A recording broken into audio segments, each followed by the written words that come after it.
Happy Friday evening, everyone. This, as many of you already know, is just the pre-show. So don't get too apeshit over it yet. Don't write home quite yet, other than to take the time to say, hey, the real show starts at 3 minutes after the top of the hour. So make sure you come on in and get ready for a good evening. We will have our show. We'll have the captain's cabin afterwards, and we'll see where we go with that. In the meantime, I have just horked down 3 pieces of pizza in the last 4 minutes. It's not a record, but I bought, my son has a friend over, and they're playing video games upstairs, so you might hear that music or pounding up there or screaming. I don't know what they're playing, but I bought them a pizza, and they're like, thanks, Dad. And so I said, I'm just going to grab a few pieces before that. Hang on a second, folks. I'm going to step away for 3 seconds or so. I'm going to grab something to drink in the other room. You may still hear my voice while I'm out here. Let's see what we can do. But I'm getting something to drink. There it is. I got it. See, I got it already, and I'm already here. I'm already back. Whew. I got this, said Field Guy. A pizza will always make me happy. This is good pizza. It's local here in Somerset, Wisconsin, and it's Pizza Planet, which is not at all a unique name. Probably made more famous after Toy Story hit the big screen years ago. But they have good pizza. And I mean, it's that good stuff. And I love it. Hey, Goddess Justice 16. That is my friend, Major. And so it's good to have you here. And Roger Rabbit, good to see you. Sean Holt. If you're going to be around tonight in 1 hour after the end of the show, join me in the captain's cabin. And we'll put up the link for that during the show as well. So we got about 20 seconds left, and we go live. So I'm going to go dark, as is our custom, and we'll return in just a few seconds. Sit tight. Don't go away.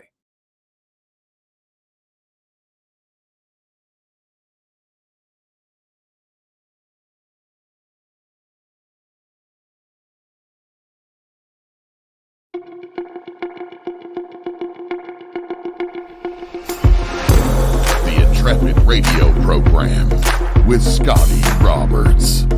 Intelligent talk.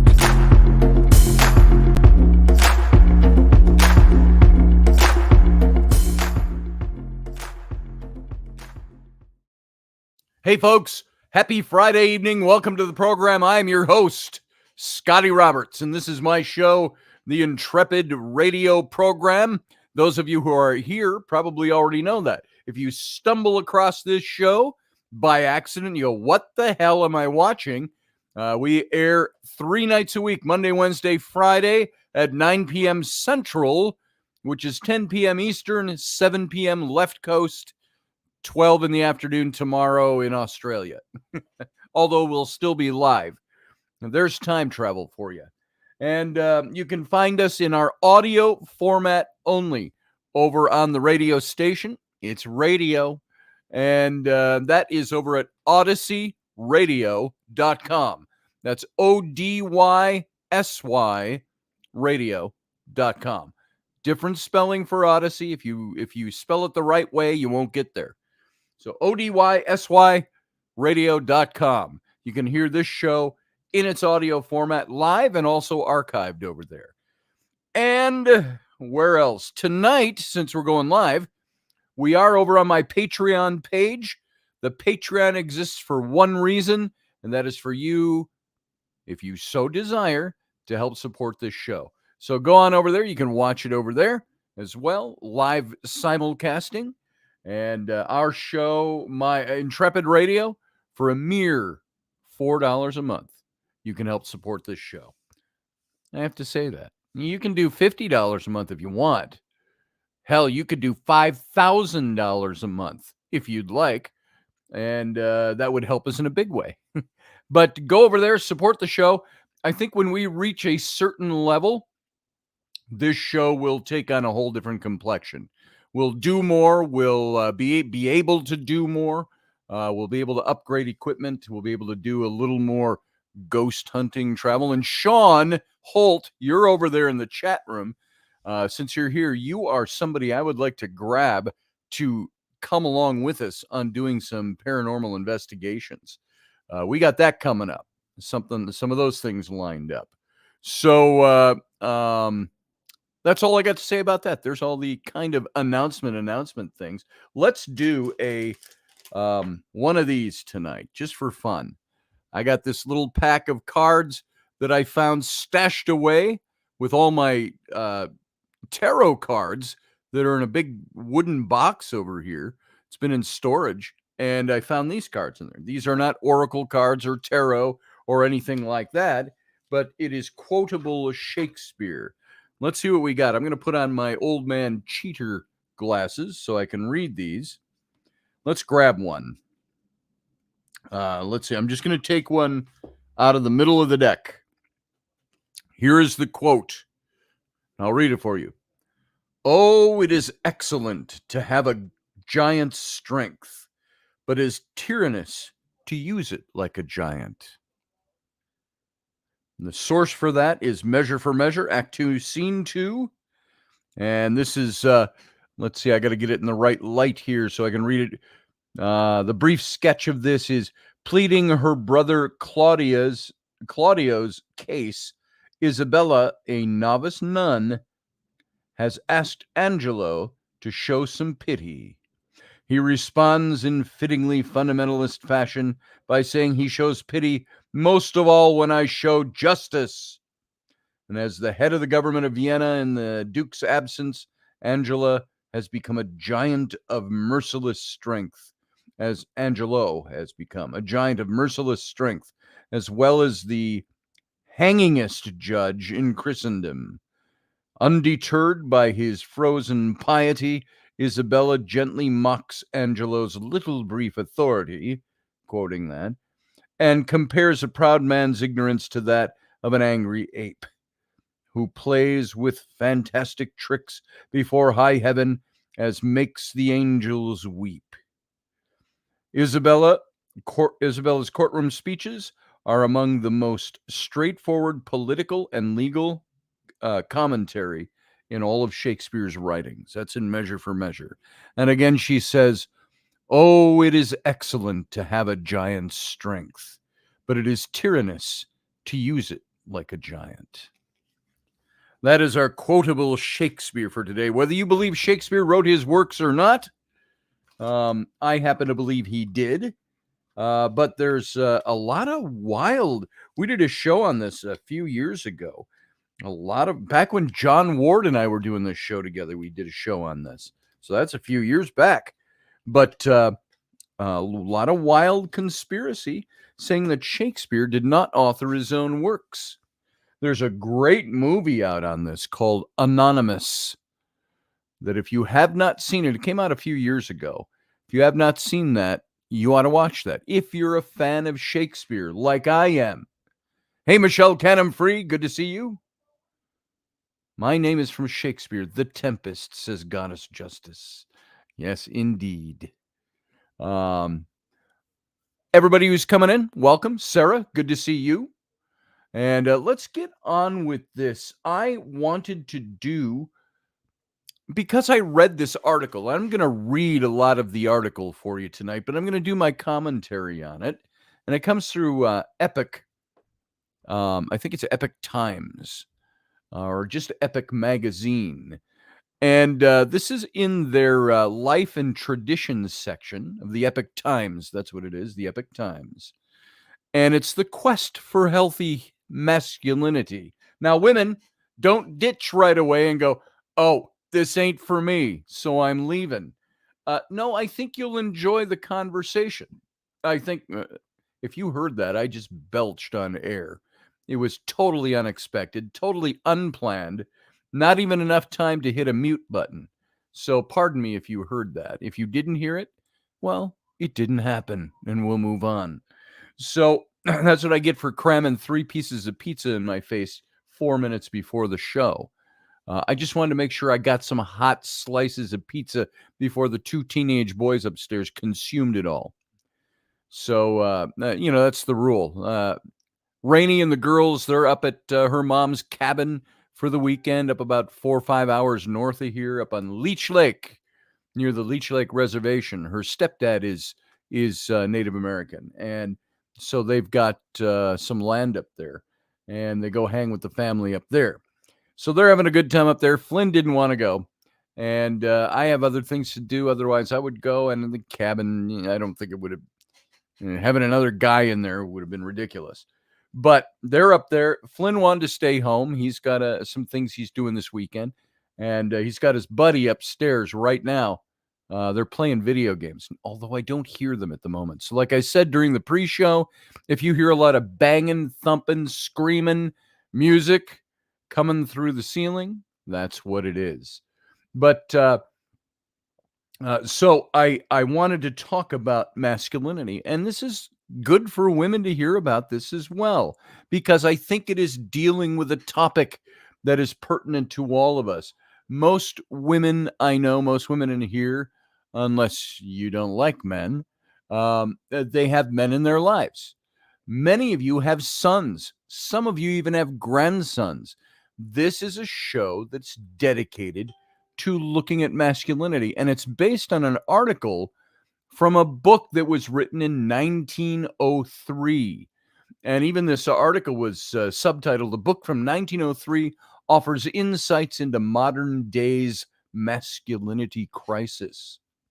So women, if you think that this is not a show for you, keep in mind that a show like this is something that you can affect change on. The topic. It's things that you can have something to do with. Sarah says, I'm sure most women will have some form of commentary. Yeah, I'm pretty sure that'll happen. And we'll have a lot more conversation during the after show. Folks, tonight, the after show, if you don't know, is called The Captain's Cabin, dubbed thusly by you, the listeners. And so we'll have some open conversation when the show ends on the radio at just a hair before 10 p.m. tonight, Central Time. So within an hour. And then we'll move over into the Captain's Cabin. Before I get into that too deeply, that article, I want to read you a little something from an article I wrote.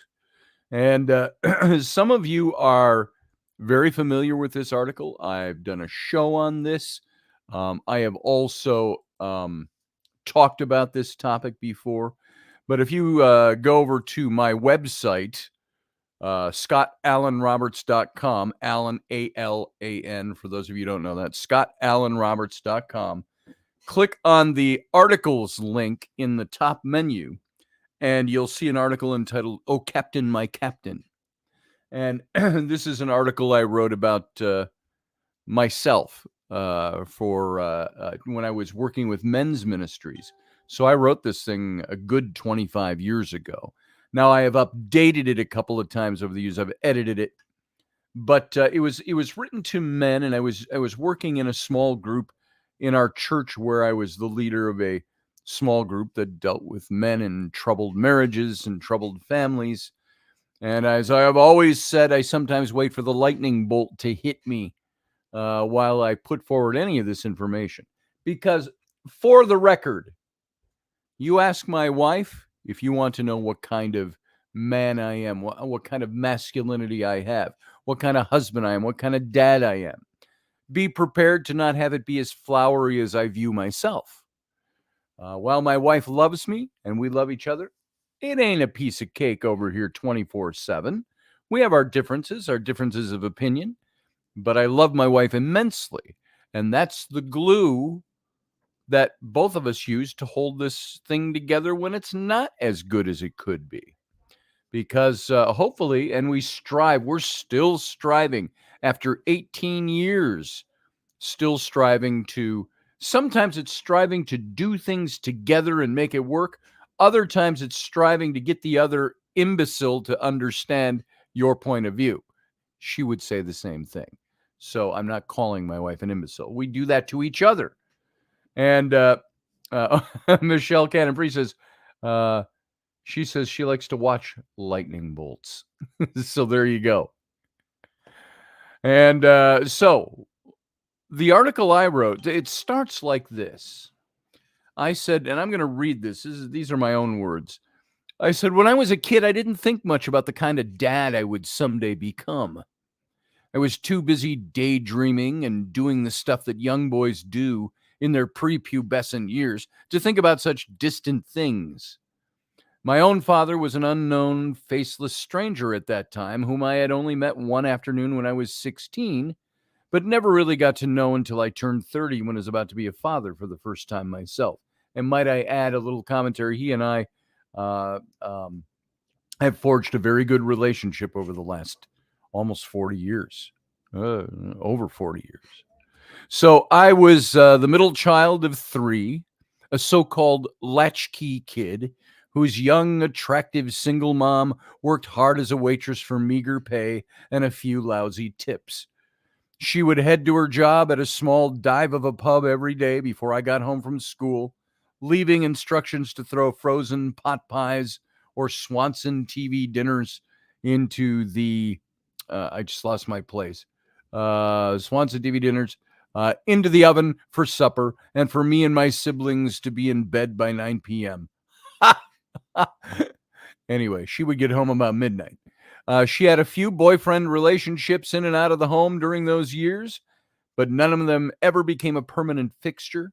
Consequently, I created in my own mind a masculine patriarch composed of the figureheads of fatherhood and masculinity that television of the late 1960s and early 1970s had to offer. I soaked them up like a sponge.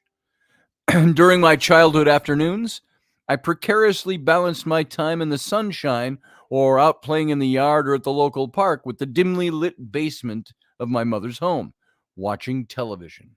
Every day for several hours a day, I absorbed the varied heroes of TV, the sheriffs, the outlaws, the adventurers, and the secret agents in such show as Robin Hood, The Wild Wild West, Lost in Space, and Gunsmoke.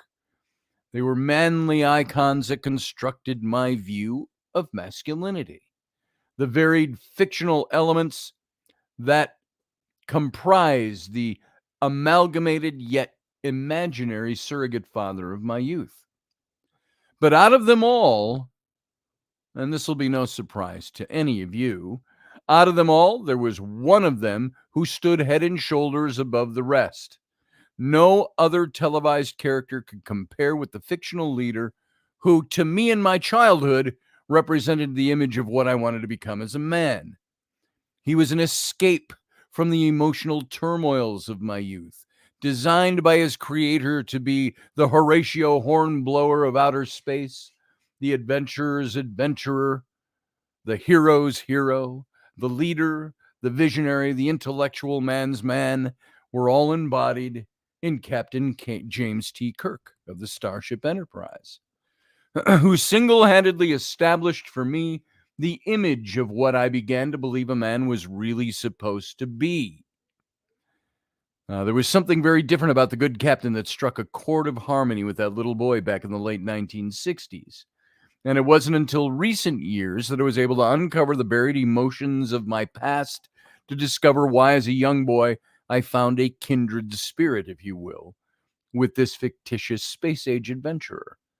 Now, I go on in my own article to say, I don't want to wax too gobbledygooky in psychobabble, and I go into some other things, and I talk about the things while I was growing up. Let me read a couple of more paragraphs of this before I get into this other thing, this other part of this feature tonight. As I was growing up, I buried myself in the lore of Star Trek, idolizing its main character, mimicking his mannerisms and persona. You were on very shaky ground with me if you ever criticized the captain or his show to my face. There was a need for escape during those formative years of my life, and I have since learned that I used my affinity with Kirk as a means of burying the things that were too painful for me to deal with in the open. In a figurative sense, I took my childhood pains and buried them in a metaphoric tin can somewhere out there in my backyard. Now, as an adult man searching for the source of buried anger, hidden pain, modes of operation, I have stepped out into that old backyard in the misty dark of midnight with nothing but a flashlight, a shovel, and the tattered pieces of an old hand-drawn map sketched out so many years ago, saying X marks the spot, this way to the buried treasure, barely legible in the folds of age. Captain Kirk to me was a lonely man. Sure, he had friends, advisors, a great many lovers, but at his core, even though a fictional character, when you stripped away all the facades of his position, he was a man alone. The pains and mistakes of his past molded him into the person he was. His inner pain drove him into singularity, and he conquered his demons by cheating them and scrapping his way into the light. I sometimes wonder what it was that William Shatner drew upon in molding that character. Was he just acting? Was there anything he drew on for that? He said Kirk basically was him. And how much of him was Kirk? I had a great many demons in need of eradication, and though I had no understanding or knowledge of the language or techniques of psychology, I found an ally in the starship captain when I effectively buried in him the things with which I was unable to cope. I'm going to move on from that article because the rest has other things it gets into, which are not as pertinent to the show. The one thing I want you to take from that is that, as I state in that article, that for men, especially when we become fathers, it is incumbent upon us to be a picture of what a man is supposed to be to our sons, to our daughters. And there are times we fail miserably. There are times we succeed and we have the mountaintop experiences. There are times where it flows smoothly. There are times when it doesn't. I will say and admit very openly, after my heart surgery, which was now 7 years ago, I found several years in there where, at least the first few years, of not being able to do things the way I used to do them, not being able to move the way I used to move, not being able to enjoy and I probably fell into a depression that tapped in me that vivaciousness for a long time. I put on a good front out there, but inside there were days, and I've said on this show, there were some days I remember talking to my agent, my literary agent, and telling her, I can't get anything accomplished. I said, there are days, I said, like today, and I was talking to her, and I was very emotional about it. I said, there are days where I feel like this is all there is. I'm at zero. I have nothing left to give, nothing left to do, nothing left to teach. And I wasn't crying in my soup and being, oh, poor me, somebody play me a violin, please. It wasn't like that. I had these true feelings of being at the end. I just got nothing left, I said. And I'm tapped. I'm zeroed out. And I'm still climbing out of that hole a little bit. Believe it or not, it's been 7 years. But because I still can't do things the way I used to. But I'm going to. I'm working. I'm getting better and better. And so all of that to say, masculinity is what we're looking at. What is the true quest for masculinity? And what is it in masculinity that we need to look for? What do we need to do? Women, you can help your men with this stuff incredibly. And I shouldn't say that, should I? Your men. It sounds like there's ownership on either side of that equation, and there's not. The only ownership in a loving relationship and in a relationship between men and women is the willingness we give to each other to give ourselves to that relationship and to that other person. If you've got somebody in a relationship that is not willing to give themselves in that relationship, nobody can kill that for you. Nobody, that's a big fucking excuse. Pardon my French. We give up in relationships when we feel like we need to give up.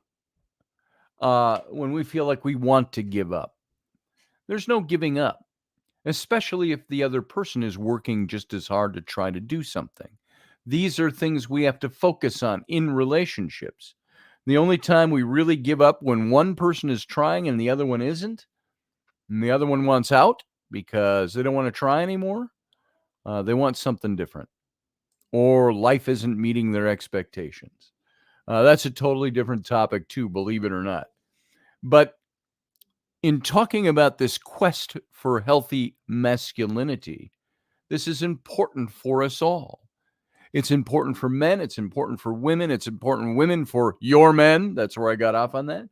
Men, it's important for your women to know these things. And it starts at a young age. So if you've got kids, if you got boys especially, teaching them masculinity, it's very different today than it used to be. Masculinity is being defined as, oh, you're not truly masculine unless you show your feminine side. I believe that's a bunch of bull cookies, to be not swear again in so few minutes. I think true masculinity is true masculinity. I don't think you have to be part feminine to express your masculinity the right way. Tenderness in men, tenderness is true masculinity. Gentleness, control. Men can be dangerous, as we talked about on KB's show this morning, and men, but that dangerousness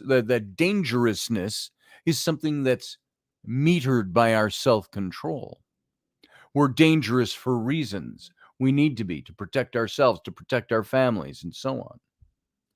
And ladies, I will say to you, if you try to tap that dangerous masculinity in your man, you try to work it out of him, you're not doing him any justice, nor you or your relationship or your children any good thing. I'm going to get into some of this now. Now, there's an article that was written by a woman, Annie Holmquist, for the Epoch Times magazine. I'm going to read some of this to you. She starts off by saying, my sister recently organized a church event just for boys, an event where they could spend their time together playing sports while also learning important truths from other males. She purposely left the girls out, wanting to give the boys an occasion where they didn't have to compete with the opposite sex for time and attention. Judging from the engaged attention and interest I saw from the boys as I sat on the sidelines, my sister was absolutely right in her assessment. A single mom sitting with me further confirmed this, exclaiming several times how good it was for her sons to have guy interaction like the type we were watching. Now, let me say this too. This is the attitude I had when my son was in Boy Scouts, and they started opening up the BSA, the Boy Scouts of America, to girls 5-6 years ago, something like that. And I at first bristled at this notion because I said, don't boys need men as mentors? That is away from the opposite sex, to learn things, rituals, things about life from other men. And I still hold to that. Now, while I have seen the benefits of opening the scouting to young girls, my wife is a scout master for the girls troop that is part of the BSA here in our town. And she does a very good job at that. And it draws girls in. They need that. But I think I'm of a firm belief that there's nothing, absolutely nothing wrong with boys being mentored by men and girls being mentored by women. It's a simple statement, but we'll leave it there for now. If today's young men fail to work on improving themselves, their habits, their tendencies, their beliefs, their belief systems, their sins, their personal shortcomings, there's no hope for our nation at large if our young men today don't work on these things. Can they do that with girls around? Sure. I think they do it better when you can separate them for a time to be mentored by men who they are growing into. Boys grow into men. I don't care what not even 1% of America talks about with transgenderism and all of that.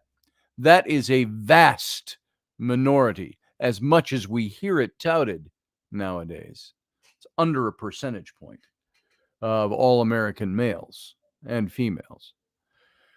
So I'm excluding that element right now because I don't think it's significant enough. It's only significant because political correctness and the mode of the day make it so. I don't think it's significant at all as far as numbers go, so I'm not going to deal with that. Yeah, Field Guy, I agree with you. He says there are two genders, male and female and male. There it is. We are truly the lost Boy Scouts, says Mechanics. I agree with you. So it's increasingly apparent that America is dealing with a masculinity crisis. Have you not seen this? I'm sure you already know this. Young men and boys are recognizing that they're adrift. Christine Emba noted in a recent article for the Washington Post that very fact, but this recognition is sometimes leading them to less than exemplary models of masculinity, such as media personality. I'm going to name somebody, Andrew Tate, who appears to mix good advice, hard work, with bad. Women are property.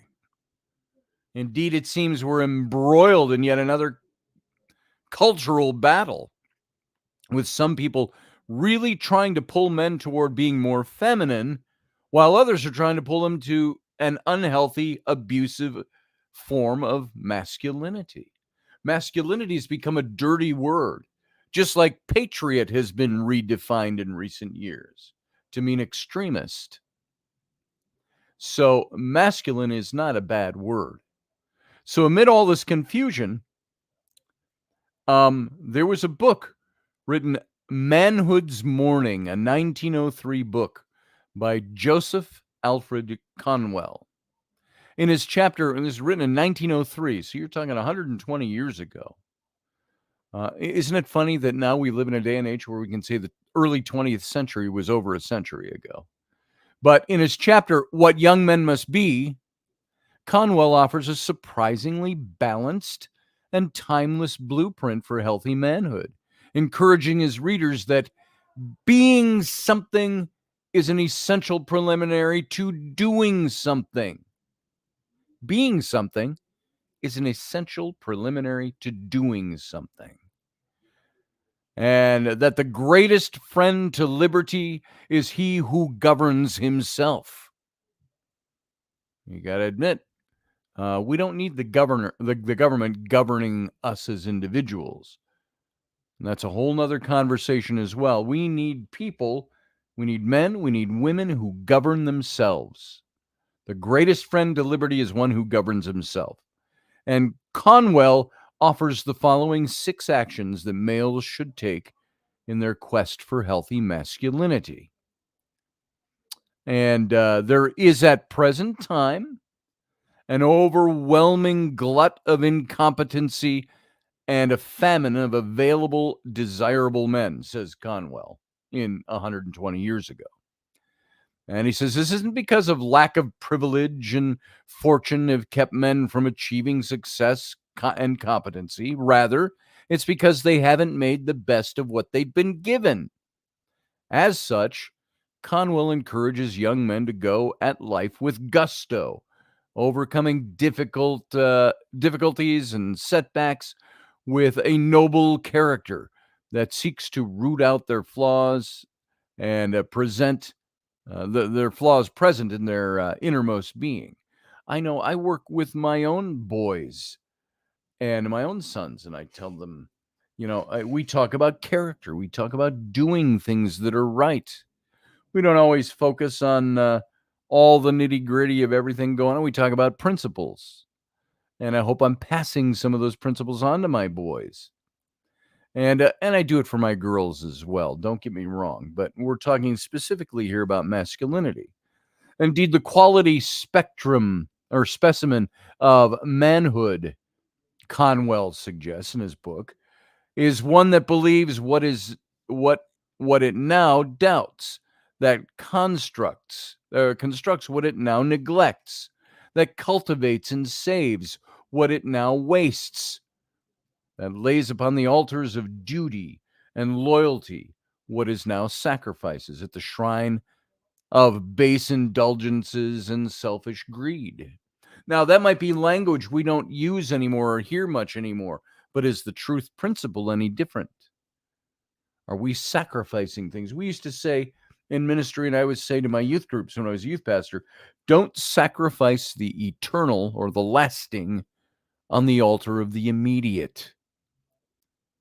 And so guys, men who are listening to this, especially women who support their men and are behind them all the way, helping them, men who are dads, who are grandfathers, do you instill in the young men in your life, in your family, the idea that the altar of duty and loyalty has strewn all across it sacrifices of base indulgence and selfish greed? How do you avoid those things?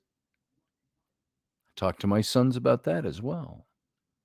If today's young men fail to work on improving themselves, their habits, their tendencies, their belief systems, their sins, then there is no hope for our nation at large. Conwell explains. He says, nobility of character has ever been the bulwark of nations. History teaches nothing more plainly than that progress and prosperity require a corresponding improvement in the type of manhood and masculinity that exists in the men in our culture. Hey, Randall Flagg. Oh, sorry, you got to go, brother. Good to see you. Hey, Susie Q. Yes, some self-responsibility. That would be refreshing, wouldn't it? I'm going to repeat that last line. Nobility of character has ever been the bulwark of nations. History teaches nothing more plainly than that progress and prosperity require a corresponding improvement in the type of manhood. So there's diligent in business was one of Conwell's points. Diligence is more simply industry, Conwell writes. It means working with the might, throwing energy, heart, and life into whatever we do. This is the whole fish philosophy I would talk about. Being there, bringing your attitude, making somebody's day, throwing your energy and your heart and your strength and your passion into what you do. Diligence in matters of business is all about the small things, Conwell explains. The guy who wants to be a true man will carefully manage his finances, keeping accurate records of his accounts. Oh boy, this is the lightning bolt part for me because I'm not very good at managing finances. Well, I take that back. I'm fine at it. I just don't pay attention. Is half of my problem. Keeping accurate records of his accounts, even the small ones. He won't fritter away his early earnings. For doing so will make poverty a habit. Instead, a true man saves and practices self-denial, creating a good pattern to follow for the rest of his life. What do you think of that? And I think that's a principle that can work across the board. But in this particular book, he was speaking to young men. And in his times, probably more focused on young men than young women. I think that's a good thing. And I've said to my son, he earned a few $100s a couple of weekends ago working for the racetrack. I mentioned that on the radio show. I said, it's a good idea to take some of that. Don't spend it all on little frivolous stuff. Put some of that away so you've got some, and then I'll help you with that. And so you don't want to fritter things away. In doing so, you make poverty a habit. I have to look at my own finances sometimes. Have I done that through my life? Did I, as a young man, not learn this lesson? Nobody taught me this lesson. Did I fritter away what I had all the time and end up having a life that is habitually impoverished? Now, I don't think I've done that, but I can see tendrils of some of that. Instead, a true man saves and practices self-denial, creating a good pattern to follow for the rest of his life. You have to fight for the right. That was the first one, diligence in business. The second one, fight for the right. Fighting for right means fighting for others more than self. What young men need most is to become enamored of humanity. Enamored of humanity, passionate about humanity. Showing love and sympathy to others around them. True masculinity shows love and sympathy, tenderness, openness. Young men, more than any other class, should be interested in the effort to correct the evils of intemperance, crime, and lawlessness. Young men should be interested in doing this. If my own son was uninterested in that, I would make sure he became interested in that. He continues, Conwell continues urging that they must lead the charge in this fight for what's right, rather than sitting on the sidelines, waiting for someone else to rally the troops for battle. Remember when we were talking last week about the Constitution? I said that it's movements start with one person, generally, always, who has an idea and promotes that idea to his peers, his friends, his family, and they move into it and they make a movement out of something. I think men who are dads and grandfathers, uncles, cousins, brothers, we need to make it a habit to do these things for the boys and the young men in our lives. We don't sit on the sidelines and wait for somebody else to do that. We have to do that. It's our job. There's a biblical verse that just flashed in my mind where I think it was Jesus. I think it was Jesus. I might be wrong. Who was talking about men teaching their sons how to be men. And he said, you teach these things while you're in the fields working, while you're walking down the road to go somewhere. You spend that time, you do things, you take all those little moments. I know I do that with my son. We hop in the car and we go somewhere. And I talk about stuff like this. Sometimes he's really into it. Sometimes he's not. He's like, yeah, his 14-year-old self, which he'll be in 2 days, 14, by the way. So you fight for what's right. You don't wait for somebody else to do it for your kids. And when you're a young man, you don't wait for somebody else to do it other than you. You be the one. Parents, you be the one that instill this in your sons. You can instill this in your daughters as well. It crosses the board. But for men to be masculine, they need to harness this energy early. You do what is right and you rally the troops yourself. You don't wait for somebody else to do it. And there are going to be some feminists out there that are going to hate that.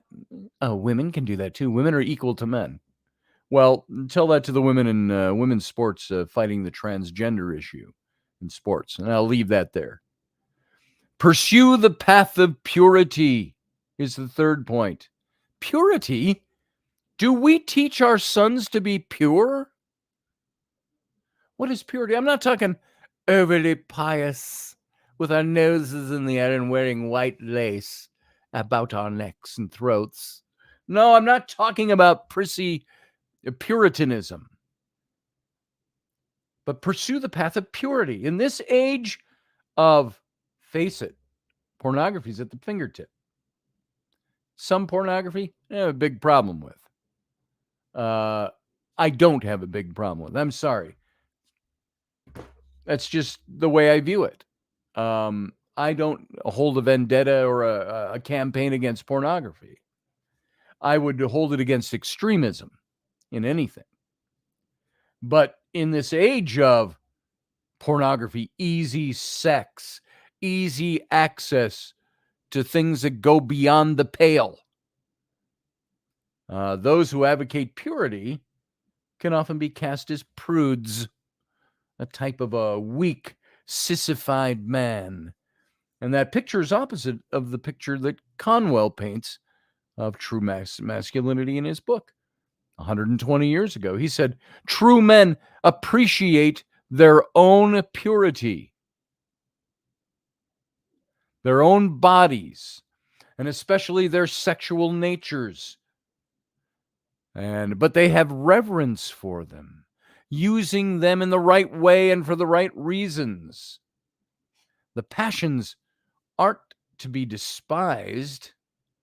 And as Conwell put it, not blasted by sin, but held and appreciated as a sacred possession and as the most attractive, noble, magnetic expression of manhood. This is because from the stems, one of the most foundational building blocks of society is the family. And we need to teach our young men that principle. Purity. Purity. Does that mean you're being a prude? No. It means you got self-control. It means that you don't use your sexuality and your sexual natures and your bodies for things that you shouldn't. Passions aren't to be despised. Purity of life is the palladium of earthly happiness. It's the stronghold of religion. It's the stronghold of society. It's the chief cornerstone of our society. Conwell writes, in other words, men who get their sexual lives into a pure working order will not only benefit themselves, but will set society on the right path as well. Now, we can believe whatever we want about sex and the way we've come to understand the way sex works in our society. And you know what? It's different than what we're being taught. Field guy said some people never grasp the situation. Fight for the right to party, he says. Yeah, there's that too. So there are things we should and should not do. And I'm not saying because somebody's prescribed it and said so. I'm saying because purity is the foundational cornerstone of a good society. Purity, not in that puritanical sense or that prudish sense, but in a right sense, a society on the right path. Show kindness, this is the fourth one, show kindness toward the fairer sex, said Conwell. The fairer sex. How often do you hear that anymore without being blasted? I would definitely say my wife is the fairer sex between the two of us. And I can be coarse. I can be egotistical. I can be a guy. I'm a guy. And I'm going bowling. You know? And wives are the nurturing of the two. We've tried to blend those and obscure the differences between the genders so much in recent decades that we're losing touch with that. And even the words we use are almost laughed at. The fairer sex. I think women are the fairer sex. Does that mean they're unimportant? Does that mean they don't have strength and power and authority? No, it doesn't mean that at all. It means something very different.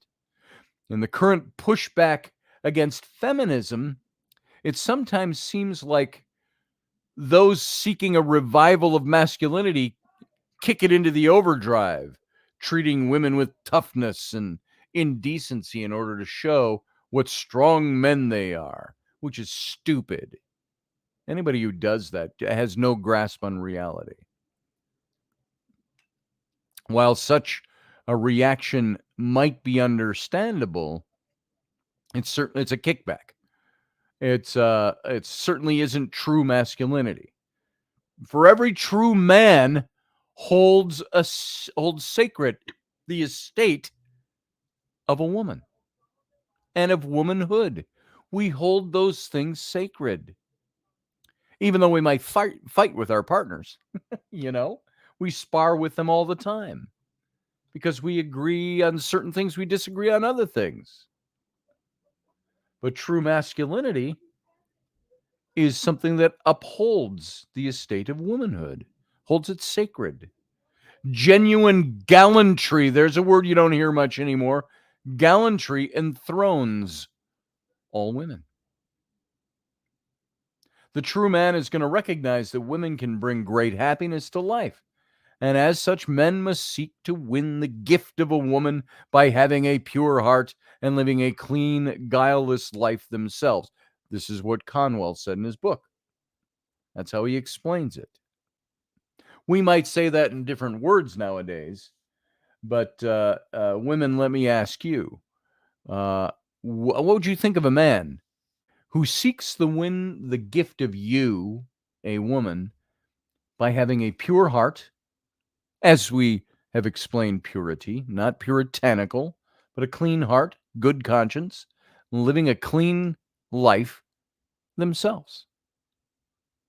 A clean life can be defined by a lot more than just saying, well, that's puritanical and sissified. It's not.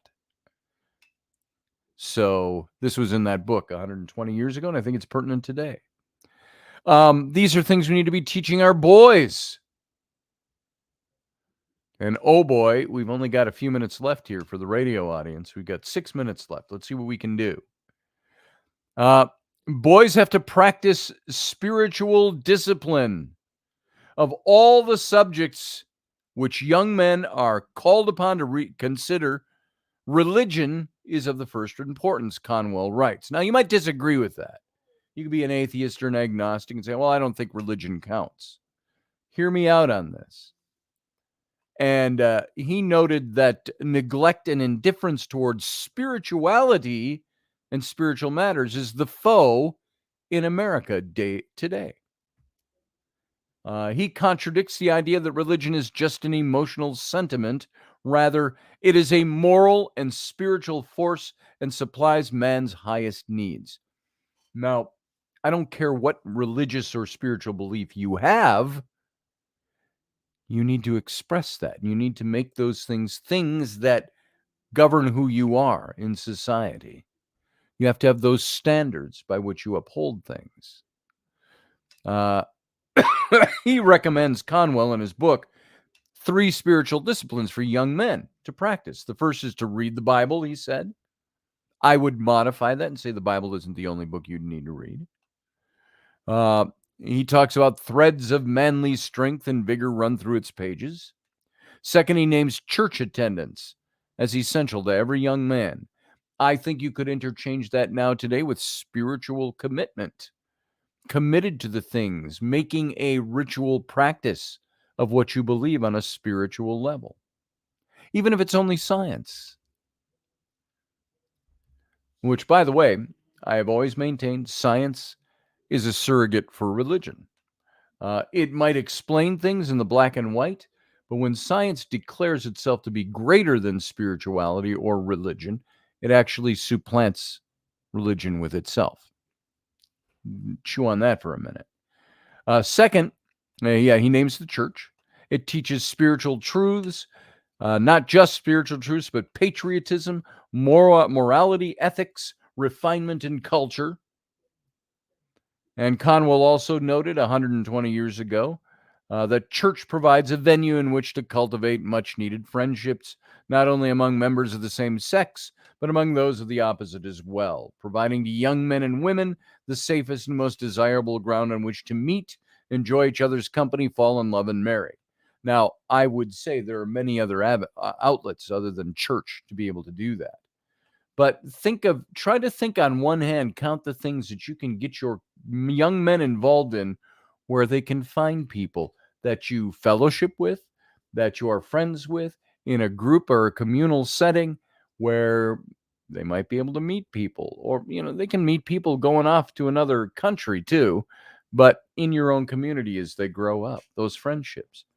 Finally, Conwell encourages men to observe the Sabbath, make it holy. I don't have an issue with that at all. Or let me reverse that around. I don't care what day of the week you want to worship God. That's up to you. And it isn't hard to see that today's males are in crisis. What's harder, however, is figuring out how to set them on the right path.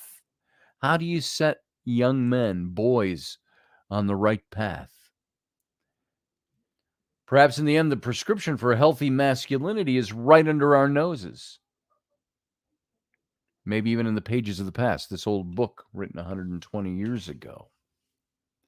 Now, I don't say that this book is the end-all and be-all. I'm saying it's setting forward some basic principles about raising boys and raising young men.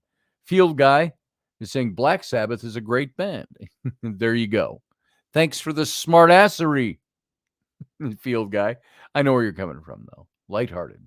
So these are heavier topics because they're things that we need to talk about. It's things that need to be done. So let me ask you, I hailed back to the article, I read some of my own article at the beginning. What are the things, dads, men, grandpas, uncles, that you show the young men in your family? Your own sons, your nephews, your grandchildren.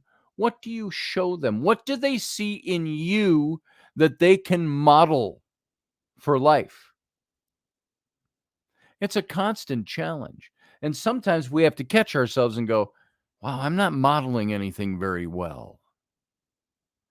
And so this is an important factor for young men. They need to see it modeled. Moms, women, you can be great moms and great women. Some of you have to be the dads too, but you will never be a good surrogate for a dad to a boy. Boys need men to have masculinity modeled to them. Radio audience, we're going to be done now. We're going to go out to the captain's cabin in a few minutes. Join us there over on YouTube if you're listening on radio. And for now, radio, live long and prosper. Everyone else, sit tight. Join us every weeknight at 9 p.m. Central Standard Time, 10 p.m. Eastern. The Intrepid radio program, a Scotty Roberts Productions broadcast.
Hey folks, this is Scotty Roberts, and this is the Intrepid radio broadcast. I've been broadcasting for about 20 years now, covering such topics as science, politics, the paranormal, weird science, weird world history, archaeology, and the paranormal. Everything from ghosts to cryptids to creepy things that go bump in the night. So every week I bring you 3 new episodes. Come and join my channel and also be a patron to this site. So see the details below, and we'll see you here.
Arr! Welcome to the captain's cabin, everyone. Thanks for sitting on and staying with us for the after show. I'm getting conflict from gaming music upstairs. They're playing some deep, dark video game up there. Hearing the music coming through the floor. So the ceiling. Floor up there, ceiling down here, different perspectives. So thanks for being here for the radio show tonight. And please go over to my Patreon. Make your presence known over there. Help support this show. If you love this show, if you like what we do, if you've been listening for years and years and participating, throw us the cost of a cup of coffee once a month. And it will help us grow. And spread the word on that. If you can't do it, if you're unable to do that $4, come on over and at least share it and let people know you're there and that we're here. And we do free shows here all the time. This one it's a free show. It's free. It costs something to put together, though. That's the only reason I stress supporting the show. If you have the opportunity, I feel like I'm PBS right now. PBS Fun Driving Week. And You know, you ever feel guilted by PBS? I've done that. I've watched really good shows on PBS, but it's during Pledge Week. And all of a sudden, you're watching the show and you get all these people with microphones and a phone bank behind them. And they're going, don't you feel really guilty for watching this show without supporting us? It's like, no, I'm going to turn the channel. But I have been led to pledge to PBS in the past. And I put money into different people on Patreon because I like their show and I support them. It's not a lot, but it's a little bits and pieces. And every little bit and piece you throw into the Patreon helps this effort go forward. You could also do it right here on YouTube. So I've done that thing that I say I'm not going to do that much of, and that's talk about donations. All it is saying this is the way you can help this show grow. I don't have a Pope. The Pope, he's a cheap bastard, as Uncle Dave would say. He only gives you one little candle to paint by. And so, but come on over and give a little bit of yourself, a little bit of a cup of coffee, the cost of, and help proliferate this show beyond its boundaries. That's all I'll say about that. And I see Sean is waiting over there in the wings. Let's bring Sean in. How you doing, brother? Good. How you doing, man? Good. I am going to take down this big banner. Ooh. And we're going to do this. Boom. Ooh, zoom in. John Potter was waiting out in the wings. John, you were there 2 minutes after I started the show tonight. Maybe you don't know this yet. I've announced it before, but during the radio show, I don't have the ability to take a guest and broadcast. That's why I'm not having guests during the show right now. There's a technical glitch we have not been able to figure out. And it started about 6 months ago, just out of the blue. All of a sudden, Sean, let's say I'm broadcasting the show and I'm connected to the stream right now. And I go, I got my guest, Sean Holt, on. He's going to talk about men, how to be better men for a woman. That's our topic tonight. And he laughs. And but then I can't hear you. The radio audience can hear you, and the chat room can hear you. Anybody listening to the show can hear you. But on this end, suddenly it just started one day, and something got glitched somewhere or changed, an update somewhere, and I am unable to hear my guests during the streaming to the radio station. Once I turn the stream off, I can hear everything. But it's hard to conduct an interview or have a conversation on air when I can't hear the other person. So that has been, I'm sure, if I had taken the time, I could have figured it out by now. This is just one of those things that the radio show tends to be subservient at times to my schedule. So things like that, it's like KJ tells you, Sean, hey, we need some extra keys made. And 8 months later, she goes, you ever make those keys? Forgot. It's like making keys. So there you go. I see we got Field Guy out here in the wings too. Let's bring him in.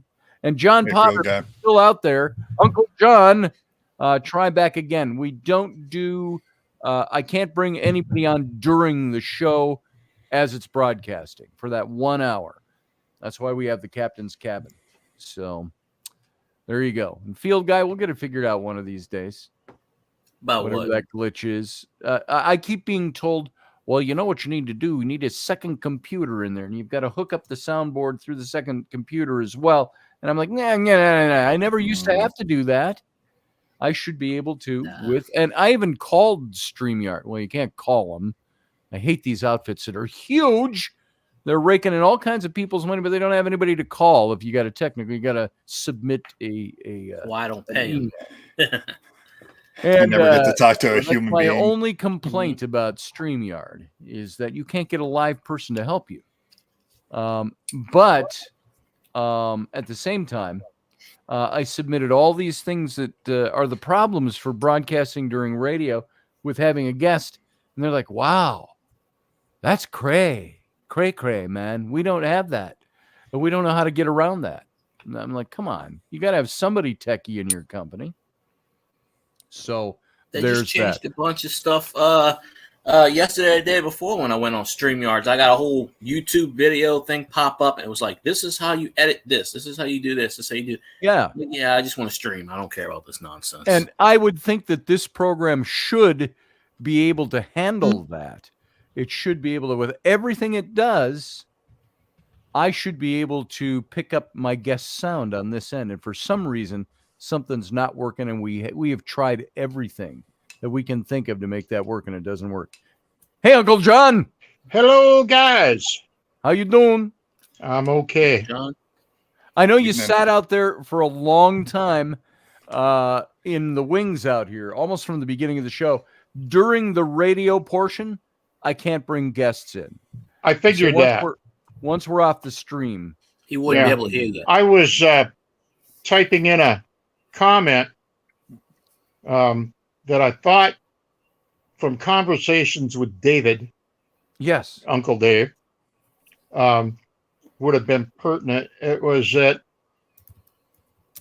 people downgrade the concept of honor, Yes. think it is a silly concept that causes men to behave in uncivilized ways. Right. Because, for example, in our Civil War, there were many anti-slavery people in the Confederacy who, because of honor, could not take up arms against their home state. Right. And that here, these many years later, we look at that and say, well, that's silly. That doesn't make any sense because there were greater issues. No, not to a man of honor. He Yes. simply could not take up arms against his neighbors. It was dishonorable, Yes. you know. So, It's interesting. What comes to mind, and I mentioned this recently on a show, and I don't remember the context on that show, but if you watch the movie Gods and Generals about the Civil War, a really good retelling of Gettysburg takes place in there. mhm. And there was a scene, I want to say it was Pickett's charge, but I might be wrong about that. And I said the same thing last time. But there was the Irish Brigade that was charging on the Union side, charging the Irish Brigade on the Confederate side. Yeah, And they were behind a wall and they were firing. Then they see it's their brothers, the Irish. And they're talking to each other. We can't fire on our brothers, and they're under orders and they're firing over their heads. And they're telling them, you're outnumbered. They're yelling, you're outnumbered. Retreat, retreat. Because we don't want to have to, in honor, they're saying, we do not want to have to shoot at you. Please retreat. For God's sake, retreat. And they finally did. And the whole Irish line on the Confederate side that drove them back stood up and cheered for their brothers. Run, they tell them, run, go, and they're cheering them. They're not jeering them. They're cheering them on.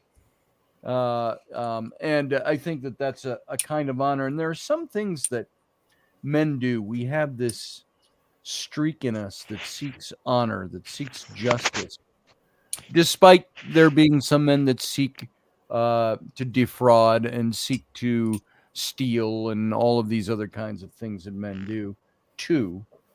But I think overall, what is a physiological characteristic of a male is to want to protect. It's to want to do honor. It's to want to do the right. And sometimes we got to be taught these things. Do you fight with a woman? Do you hit a woman? I've told my son on more occasions than not, because the girls scrap with him all the time. And it's getting less and less, but, he would hit him.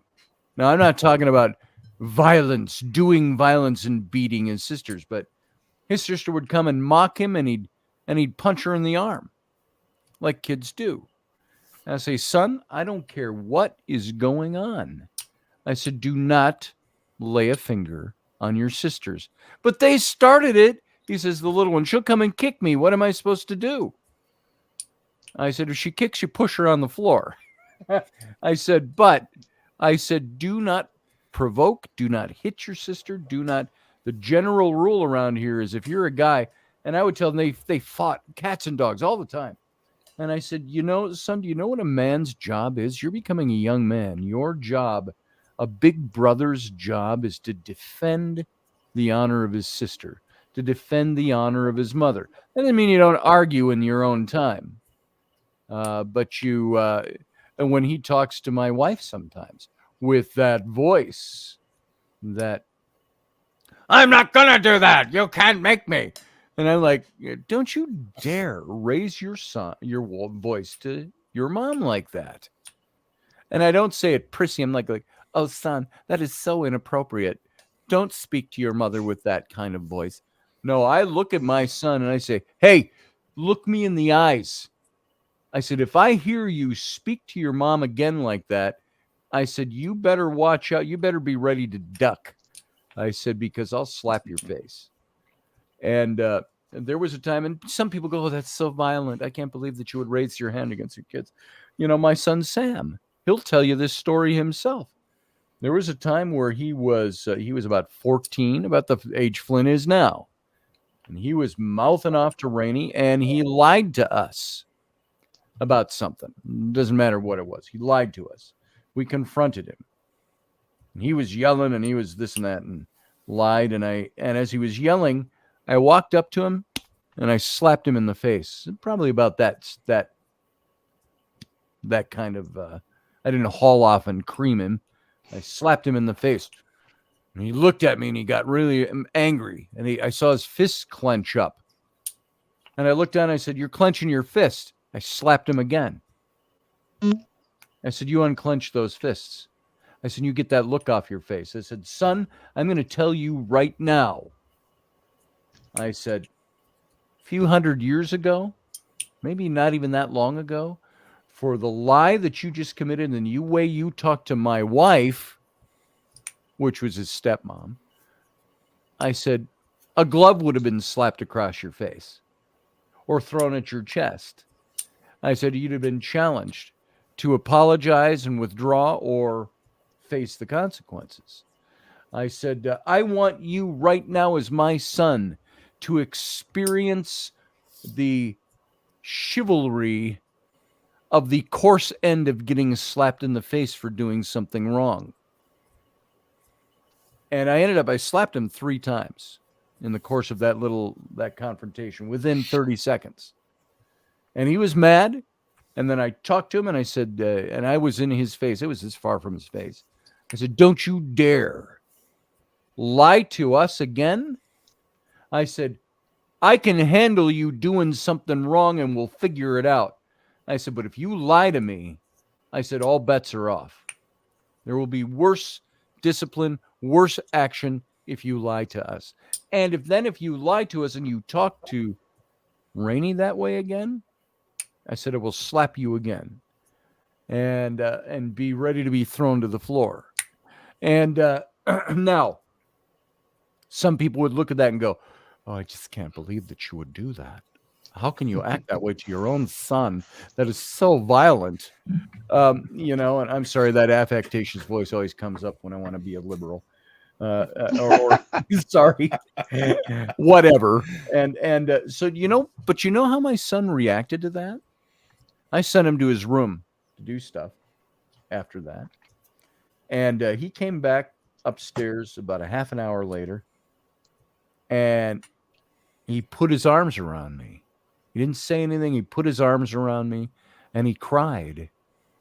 And then he said, I'm so sorry for the way I acted. And he went and did the same to Rainey. And this is the young man today that I see that stands up for his brother, stands up for his sister, stands up for Rainey, stands up for me.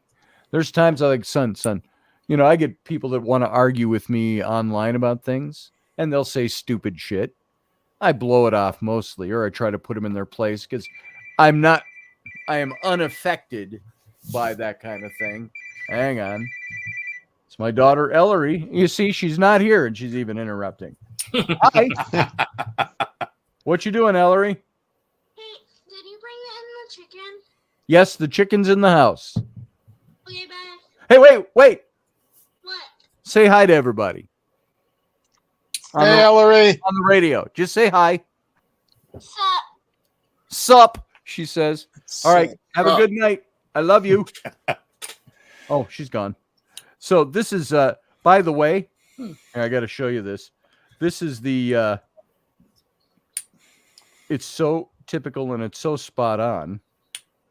This is the picture of Ellery that is, I don't want to show off her phone number so much, but there is the picture of Ellery on my phone. And you tell me that's not appropriate. Oh, I can't, it won't pick it up.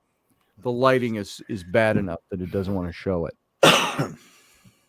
You gotta angle it sometimes. Yeah, I couldn't get it angled enough. So when I was sitting here watching the there end it is. of Let's see if we can show that now. That's her picture on my phone. Love it. Calls me. So That's how awesome. That's appropriate, awesome. huh? That's the crazy one. Yeah, that's the crazy one. So she wanted to make sure I brought the chicken in. We've got one chicken. We had 4. The raccoons snack shack for the raccoons out back.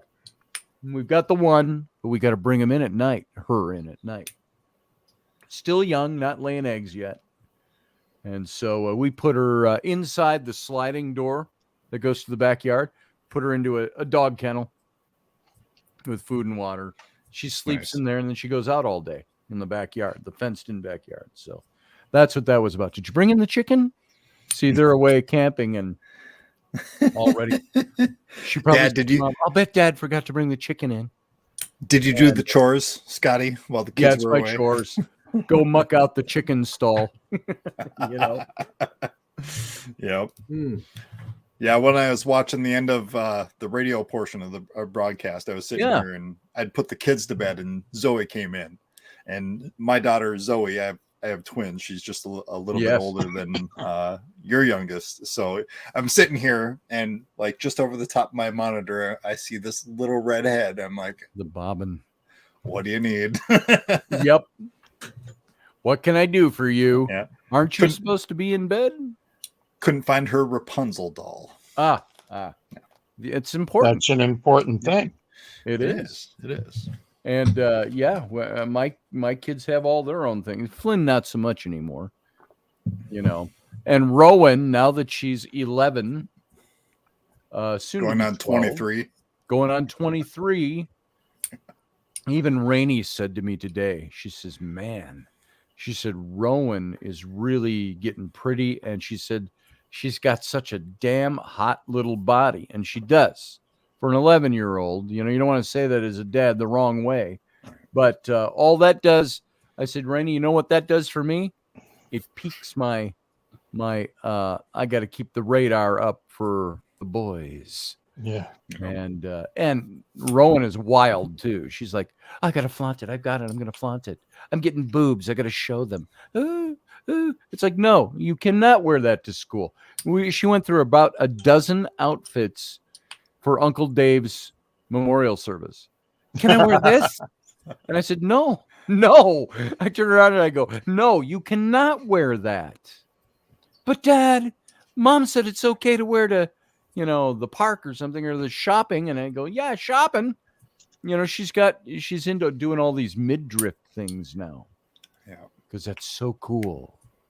And it's like, no. Or short shorts. You know, I don't want to be the prudish dad, but I look at my kids someday and I go, there is no imagination there. I see everything. I see your whole butt cheek. I said, I don't need to see that. And I'm your dad, and I know what it's all about. I said, I've seen you naked your whole life. I said, from the time the day you were born. I said, I don't need to see your butt cheeks. And I said, neither does the general public. Yeah. Such a When problem. we were down in Missouri on vacation with my son and his family, there were some I guess 7-year-old boys playing basketball. And Radke went over to the sidelines and was sitting over there flipping her hair, all of 4 at the time. And Derek looks at it and he goes, "Oh God, it's starting already." Yep. It starts. That was a money thing for me when my kids said, "Dad, can I have $1?" I looked at Rainey and I go, "It starts." And it's the same thing every day. If I go somewhere, Ellie always wants to come with. "Can I go with you?" "Sure." And then I go, by the way, she gets in the car. I go, "I'm not buying anything today. I'm going to stay here." And that's my kids do. So, Claudette says, "I was the youngest of 4. I didn't get away with anything." I'll bet not. Parents were on to you by then. Derek, when he was Hey, Michael. Go ahead, John. Sorry, I'm yelling out. I'll do that. I'll yell out hey to people who are stopping. That's okay. Derek was middle school age, and I was home from work, and he came over and said, "Can I go over to Kmart with," I forget his name. We'll call him Bob. With Bob, and I said, "Just the 2 of you?" My son. And he said, "No, there's 2 or 3 other guys, maybe 4." And I said, "No, you can't go." And he said, "Why?" I said, "Because when that many people your age go into a store, they have to break a couple of employees off to watch you." He said, "Why is that?" And I said, "Because between 12 and 21, those are the age groups that young men tend to do stupid things when they're in stores." They're all stupid, empty-headed, mind full of mush little bastards. That's why. Yeah. They'll, I said, the more of you are there, the dumber all of you are, and somebody will go, "I double dog dare you to steal this and get it out of the store." Isn't that the truth? Doesn't that defy the principles of the universe? It's like the more dumb, empty-headed, mushy-brained, young, pubescent males you get together, the lower the IQs keep going. So anyway, he stomps off and slams the door on his room. Really ticked at me. Didn't talk to me the next morning. I'm home in the evening again the next day, and he comes in really hangdog. And he said, "Dad, I need to apologize to you. You were right." And he said, "What?" I said, "About what?" And he said, "Bob and the other guys went to Kmart and they dared Bob to steal a cap, and he got caught going out the door." He said, "I thought he was a good guy." I said, "I have no reason to see that he isn't a good guy, or I'd never let him in our house. And I let him in all the time." I said, "He did something stupid, so he wasn't called a coward." Yep. And I said, and his folks didn't pick him up at the store. They picked him up down at the police station. Nice. They let him carry him down there. Yeah, keep him for an hour, can you? Picked him up. Last I heard, he was a police officer. Oh, wow. This is the thing, too, is that when boys get together, and I try to impress this on my sons, not so much to Sam anymore because he's old enough, he's an adult, but and doesn't live here, but especially to Flynn, is that you don't have to do something just because the other dumb guys you're hanging with want to do that. There you go. I said, it's okay to make it cool to do the right thing. And I said, there are ways around it. If somebody wants to mock you for that, you go, shut up. I'm doing the right thing. And you should too. We shouldn't do this. Whatever it might be. I've had that conversation a couple times with Flynn. He's a pretty good kid. He doesn't get into a lot of trouble. He doesn't like getting into trouble. I think he's got a pretty good head on his shoulders, and he doesn't have me bamboozled either. So he doesn't desire to do bad things. So I've lucked out there a little bit. Yeah. But for boys to be able to encourage other boys to be decent, and I used to tell that to my youth group when I was a youth pastor. I used to tell them, I'd say, you know what? I said, it's okay to make doing the right thing be the cool thing to be. You don't have to be a prude. You don't have to be an idiot. You don't have to be, puritanical. You have to just do the right thing. I got 2 stories like that, Uncle John, very quick. When I was a youth pastor, I started out being a youth pastor when I was in seminary. Our church had a small seminary.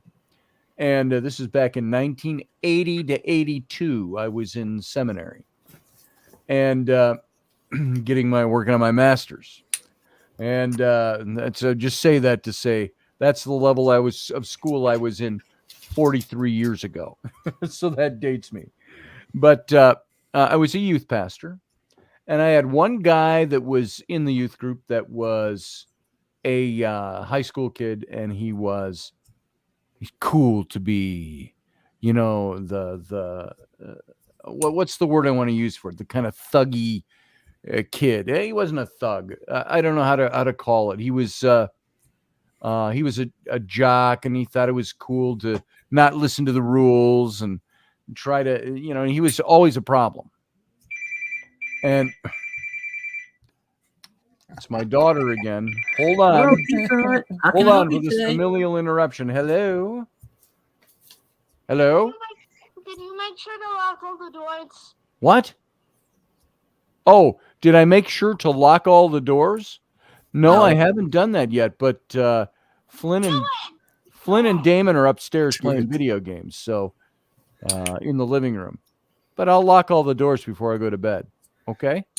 Did Mom ask me that, or are you asking me that? Mom asked you. Bye. I love you too. I'll get 5 more calls tonight. Right. That's okay. You lock all the doors? Yes, I will lock all the doors. My oldest, who you've met, Yes. Scotty, he's 24 now. He's been in and out of the Marine Corps. He works in HVAC, and he was out drinking with some friends, and he was up by the area where I live in North Metro, and he gotten drunk, and he's like, crap, I could go to Dad's house, and he thought about just coming. He has a key to the house. Yeah. And he ended up not, and he got an Uber home. And he was actually coming over the next day for a barbecue. And he told me about this. And he's like, I was going to come over and just use the key and come over and crash on the couch. He goes, but I know you. And if I walked in that door in the middle of the night and didn't warn you ahead of the time, you'd be down in your underwear at the bottom of the stairs with a gun in your hand. Yep. He's like, no. I was going to mention from the youth group, 2 of the best things that I ever heard of. I had this kid that was a kind of a troublemaker in the youth group. And it was several years later, like 8 or 9 years later, I got a phone call from him out of the blue. Hey, you remember me? Yeah, I remember you. How you doing? How's life? Where you been? How's it going? And he said, I just wanted to call to tell you something. He says, first of all, I need to apologize for being such a jerk all the time in youth group. I go, hey, we were all kids, dude. I get it. He says, but I want to tell you something else. He says, I'm a youth pastor today. And he says, it's because of you and what you taught and the way you held my feet to the fire. Again, this is only about 7-8 years later, something like that. So he went from 18 to like 26. 17 to 25, somewhere in there. And he's already a youth pastor. And he said, it's because of what you taught me. I said, man, that means a lot to me. Thank you. Now, I've never talked to him again since that. But there was one other guy that here's the way this story goes. I'm driving my car, and Sean, this is about the time you and I met. I had that big house in Bloomington. Yep. With the fireplaces and so on, or KJ had the room downstairs, the fireplace. It was in that house, but I was driving this little black car I had. My tabs were expired. And I was taking a risk driving anywhere because I hadn't changed them out yet. And so, sure enough, I'm driving, I'm turning the corner, and whoo, the cop light's going. I'm like, shit, I'm going to get a ticket. And I pull into the gas station there, and this cop walks up, this big guy, bald, wearing the manly bald, the rock bald, and he had big reflective sunglasses. And I remember he had on a uniform, black uniform, but he had this gold braid around it as well. I didn't know if that was part of his uniform or he was somewhere else, but cop car. And he goes, I lower the window and he looks down. He's got his sunglasses on, so I don't see his eyes. He goes, are you Scott Roberts? Scott Allen Roberts? And I go, yes, I am, officer. And he said, he pulls off his sunglasses. He goes, Randy Van Dalen. He says, you remember me? He says, I was in the youth group. I go, Randy? And he goes, yeah, man. He says, I'm a cop now. And he was a troublemaker too, by the way. But he was a skinny, scrawny little kid who was a troublemaker. Now he's a cop. And this had to be, how long was that afterwards? The early 2000s. It's almost 20 years later. And maybe he was assigned some atonement. Maybe. But so he pulled me over and he says, I didn't pull you over for your tabs. He says, that made me look at you. He goes, get those changed. He says, but he says, I ain't going to write you a ticket. He says, but so I got out of the car and we stood and talked for a while. And he said something like, I appreciate everything you ever did as a youth pastor. I'm only saying these. It's not self-aggrandizement or anything like that, but it's to say the things that we pass on. There were some boys in that youth group that I spent a lot of time with that I tried to be, hey, let me help in that area. Let me be the mentor. Let me be the this, the that. And those guys had dads, both of them, the ones I've mentioned, but they both attribute big changes in their lives to do certain things to my having been their youth pastor. I said, man, I appreciate that. You talk about that humbling you and saying, wow, people look at you. People watch what you do. So even guys, especially women too, this applies across the board. Don't worry about it if I'm focusing on masculinity, but whether you are being a mentor or not, you are. Whether you want to be watched or not, you're being watched. The guys around you, your boys, if you got boys, your kids, they all watch you. They all watch what you do. And they're going to emulate you.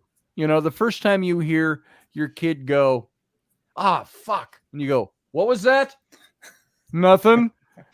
And where'd you learn that? Well, you, Dad. I heard you say it. All right. Well, don't say it again. Kids watch us even when we don't know they're watching. Yeah. So, and that has been one of the best things as a father, to have your grown adult son say something that just, I don't want to say strokes your ego, but I know what you're saying. Yeah, it makes you go, oh shit, I did right. I did all right. I did good. I think we lost Field Guy. Yeah, exactly. I think I did right. My own son Sam, he had his problems. He got in trouble, as most people here know, and that he's talked about himself on this show. He got in trouble in his teens, and from the time he was about 15 on, he wasn't at home. He didn't go to juvenile jail, but he almost did. But he had to go into a boys' home and stuff like that. And I supported him every step of the way. I said, look, I'd show up before judges and say, my son deserves the consequence of his actions. And I said, and I teach that to him. But at the same time, I said, Your Honor, I would ask you that you let him fall back on his dad as opposed to the legal system. And the judges supported that every time it didn't happen a lot. A couple of times in this big case he was in. And so my son looks at that today, and he sees. I try to put myself in his shoes, and he could probably say this better than me, but I would say when I evaluate my son, the things he says about me, the way he treats me, is that he looks at me as the man who he had to look up to, the man that he could pattern things after, even when he was making mistakes. I got to be more like my dad. The things my dad told me. He has made, and again, I don't say this for any reason than to get the message across, is that I think he looks at me and he's written some amazing things about me. And I'm just like, oh my God. And it breaks me all the time. You know, you cry and you go, I can't believe that's my son saying that about me. Right. And, you know, these are the things that as men, that we all secretly hope we're going to hear from our kids one day. Is my dad is the guy that did whatever, X, Y, or Z for me. And this is why I am what I am today. My daughters do that to me. My older daughters, my son. My other kids are too young for that to kick in quite yet. But man, Give it 10 years. 10 years, right? Yeah, another 10 years. So, and they want to keep doing stuff for us. Yeah. I used to say rather tongue in cheek, I'm raising my kids so they want to have me around when I get old and frail. You know? Right. And there's some truth to that. I don't want my kids to not want me to be around, or to be away from me. You know, my daughters are in a different state and all that, and Sam's got his own life going on. He's busy, but you know, we don't have any of that cats in the cradle stuff going on here. Hey, nice to talk to you, Dad. Gotta go. My kids crave my time, which is nice, and I crave their time.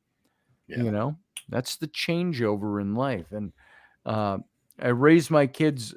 I used to say two things. I'd say I raised my kids to want me around when I'm old, and I would also say I raised my kids to hopefully keep them out of therapy when they're 35. And you know, so there's that. What does Sarah say here? The father-son relationship is similar to the relationship between humans and the Heavenly Father. There you go. I think that's why God used that as an example in Scripture, or at least why the Scripture writers used that as an example. That dads are a picture. I ended that whole article that I wrote, that I started off the show with, over on my academia site. And here, this is something I didn't do on the show because we were going in a different direction. But that article I started off with, this is how I end that article.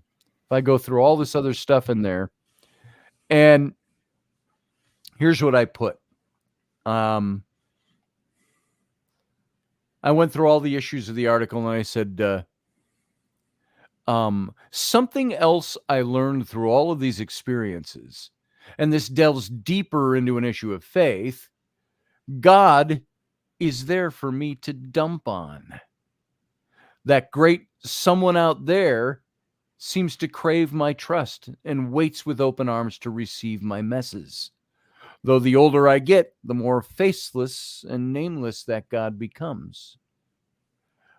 God wrestles with us in the night times of our lives, yet at daybreak he is gone, and we're only left with ourselves and our acquired strengths and skills to scramble out of the pit. As a father and a dad, which I think there's a big difference between the two, fathers and dads, I want to instill in my children a trust in me. I want them to grow up knowing who their father is and that their dad is always available. I want them to grow up knowing beyond a shadow of a doubt that they can dump on me and have a full trust or have full faith that I'm here to receive them as they are and hold them up. And as they learn to trust and have faith in me, they will inevitably learn to trust and have faith in the God they so choose. After all, in some sense, Wasn't it supposed to be God who established fatherhood as a picture of what he ultimately is to mankind? A valuable lesson I learned out of my past is this: dads, or moms, as the case may be, are the best portrait of God children will ever have. Don't let them find that picture in someone else or something else. Give kids what they by nature are craving. Be there for them and show them a little bit of God. That's how I ended that article. And I think this is very true. I don't think it matters what God you worship. I'm not going to be dogmatic about that, but I think it does matter that you reflect to your children the picture of what you think God is supposed to do for us as humans. And it fits into the Judeo-Christian ethic and the Muslim ethic to a great degree. Fathers are supposed to be this to their children. And they get a picture of who God is through us. And so there. Sarah, you were spot on. Damn straight. Sean, what are your thoughts on that? Being somebody who is, I have called myself a Nordic polytheist for the past 25 plus years. But as Scotty knows, like I don't shy away from delving into other cultures, other mythologies, legends, stuff like that. And I think that core principle that you're talking about, that relationship between a chief deity and the father aspect in society, is reflective in just about every mythology that's out there, in every culture, in every religion. You know, you look at something like Heracles and Theseus, and they are they're demigods, right? They're related to the gods. They're descended from Zeus and Sigurd in the Germanic and stuff like that. All these heroes who are very much likened to the chief father figure in all of those. And I think it's Jack Donovan talks about this a lot, that father figure in just about every culture, every religion out there. There's a father figure. And all of the heroes within those stories have always strived to be like that father figure, and I think that's something that we should be doing, and I think we do naturally, is we try to find somebody who we want to be like. Scotty, you were talking in the radio show about Star Trek, and Captain Kirk, and I grew up watching that with my dad, Captain Kirk, Captain Picard. Honestly, in Next Generation, I kind of was a little bit more towards, I leaned more towards Riker than Picard. And by the way, I have to say, I really like what Riker has become in the new Picard series. In the new Picard, that's an awesome one. That last series was, we'll talk about that if you want to. But anyway. I grew up, my dad watched Clint Eastwood movies, Bond movies and stuff, but he instilled in me a love for Louis L'Amour novels and some of the TV shows and movies around that, the Sacketts and stuff like that. And early in my adulthood, my father passed away when I was 24. Just before meeting you, actually. It's the age Ian is now. Your son Ian. Same age he is now. And I often found myself trying to be like those men in the Louis L'Amour novels, those old Western novels, the stoic, the hero, the guy who is out there to save it. And I think we try to reach for something that's greater than us. And, whether that's within the Judeo-Christian or whether that's in some other mythology, trying to be better versions of ourselves. Like, we will never be perfect, right? We will never be gods. We will never be Christ. We will never be even David or Moses or Gilgamesh. We'll never be those people. But does that mean we should stop striving for it? We should always be striving for it. And I think that's something that we need to instill. And something I do with my younger two is there's always a way to improve. And failure isn't something to shy away from. Failure is something to embrace, because it means that you're trying something that's bigger than you, and you failed in trying, and now try again. Like, keep going, keep doing it, you know. And kind of like you're saying, that's not masculine or feminine. I think that's just human beings, right? That's something we should be doing. And a good man and a good woman have a lot of the same basic things that we need to be those good things. Yeah. Is, you know what? Let's say, look at the opposite of this and find, let's say, men who are dishonest, men who make a living out of stealing, or, and I'm talking about men that might still love their kids, but they've made an art and a craft out of thieving or stealing. Guess what? They can many times raise those kids to be the very same way they are. Right. We've seen that, generational families that do that kind of thing. I think sometimes there's a moral inclination in kids that will steer them away from that eventually if they want. But our kids, I'm telling you this, guys especially, moms too, but guys, your kids are craving to see something from you that they can model. Yeah. And Sean, he's got it with his kids. They're looking, they might not state it that way. Dad, model something good for me today. No, they see it, they experience it. And the onus is on us to be those models. So there it is. Yeah. That's spot on, Sean. So with great age comes a great responsibility. right. With or parenthood. Greatness. Yeah, right. Yes. And parenthood. By the way, that was a good movie. It's an old movie now. It had to have come out in the mid 80s. Parenthood with Steve Martin. Yeah. Yep. And who else was in that? People that we recognize. What you'd call a star-studded cast. Jason Robards was in it, playing his dad. There was Martin Short. No, not Martin Short. The other short actor. What that? Honey, I Shrunk the Kids. That guy, Rick Moranis. Oh, Rick Moranis. Yeah, he's been out of the game for a while. He has. Yeah.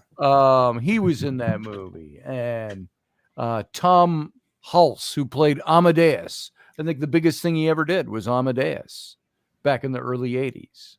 Fantastic movie. And I haven't seen him do much that I can even comment on since then, but he was in that movie.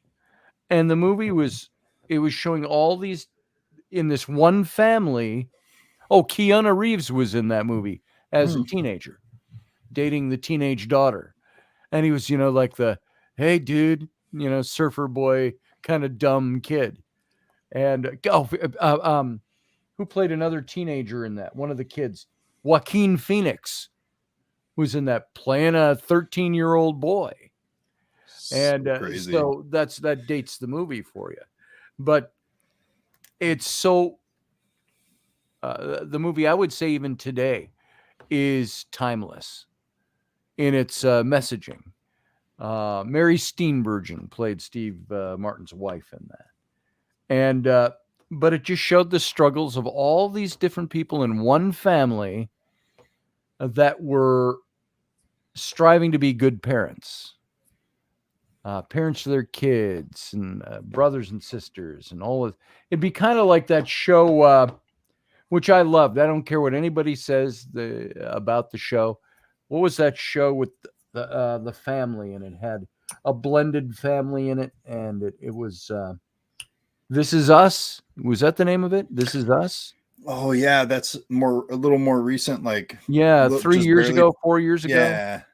Rainey and I watched that show, and I swear to you, almost every show, every episode I left crying. I'm like, I hate this fucking show. It makes me cry. But and they did really good with that first season because you're going back and forth from current to past, and sometimes you don't know what you're looking at and what you're watching. What am I watching at this part? Yeah. And there were good people in that show, and that show was so pertinent. And I loved that show. I loved the messaging of that show. Yeah. And I can't say that about a lot of shows out there that nowadays where I go, wow, that's a message I need and that my wife needs and my family needs. You don't see a lot of that. Yeah, I think it's a rarity now. No. What, yeah, anybody out there listening? You think of anything? So I can think of one.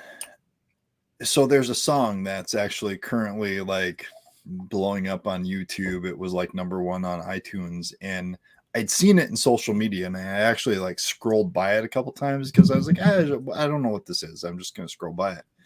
And finally one day, I think it was actually yesterday, I decided to scroll back and listen to it. And it's this guy in West Virginia. His name's was it Anthony Oliver? That's his the guy with the red beard. Yeah. Yes. Yeah. I heard that song. Listening to that song, I think that was one of those things that's kind of like that, where it's like it hits you. Like I've seen so many people, YouTubers reacting to it, people on TikTok resharing it, and they're crying listening to this. Yeah. Because they're like, we've been fed all this shit. I listen to 93X. I'm kind of a metal guy. I grew up with a dad that did country. So every once in a while I dip over in the country music and stuff. But, there's this song that came out about, and it's on 93X right now, but it's about basically drinking liquor to, or drugs, liquor, whatever it is. They don't say what it is, but to kind of numb everything. Yeah. And I'm like, that's the last thing we fucking need as people right now. Yeah. Is to numb shit. Like, but that's the popular music, right? Fuck it. Just go out and drink something. Fucking snort a line, whatever it is. I remember seeing a music video, and I want to say it was Kurt Cobain back in the day. It was back when MTV was doing music videos. And I saw a video he did, and I don't know if it was the whole thing, a vague memory of it, but he's sitting in a black studio with the spot on him playing guitar, and there's scenes on a screen behind him of current events. And the main message, I don't remember the melody, I don't remember the words, I don't remember the name of the song, but the main message he kept, there was a refrain he'd repeat that said, I need something to believe in. Or I don't have anything to believe in, or I want something to believe in. Right. If anybody knows what that is, remind me what that title is. And I think it was Kurt Cobain. But I remember at the time, it wasn't long after I was doing my youth pastoring gig. That'd be the late 80s when I saw that. And I remember thinking at the time, this is the youth of today. They don't know what to believe in. They have nobody modeling what to believe in. And Field Guy says, that was MTV Unplugged. I don't remember the song, though. Yeah, I don't remember that song. So all I know is when I was in the Marines and we have to go into the officers' quarter to polish brass. Not a euphemism for anything. Literally polish the brass fixtures in the officers' quarter. MTV was going. And that was, I remember when I was in the Marine Corps, that there was Madonna doing Like a Virgin. And of course, we hadn't seen a woman at the point we were doing some of that in boot camp, it'd been 30 days, 6 weeks since we'd even seen a woman. And you're watching Madonna doing Like a Virgin. So back 40 years ago. Okay, Sean, we'll see you back here in a few. I think we have whole generations of boys that need dads to do something. And I think if we don't model for them what a man is supposed to be, they're going to find it somewhere else. And I got to tell you, dads, that's going to be a sad day for you when you look up and you find out my kid's finding a role model somewhere else, and not in me. That's for dads who care anyway. So, hairy armpits are not my thing, says Sean Stroik. Are you talking Madonna in Like a Virgin? Did she have hairy armpits in that? I do not remember. Or does she now? She looks really bad now. She looks really weird. She had too much facial augmentation. And she doesn't look good anymore from some things I've seen of her. So, but she's got to be what? Pushing 70? She's not much older than me, Madonna. I don't know how old she is, but she looks like a shipwreck right now that's been patched over. So, Playboy she did. Oh, and Playboy, Sean Stroik says, when Madonna was in Playboy, she had hairy armpits. Yeah, not my thing either. She's 65, says Barbie D. 65. That's about the time. Isn't that the time, even in showbiz, where you start going, I'm 65, guys, so I'm going to look 65. I think Madonna is not fooling anybody with her facial augmentation. It doesn't fool me. It doesn't make me go, wow, you look like you're 27 again. No.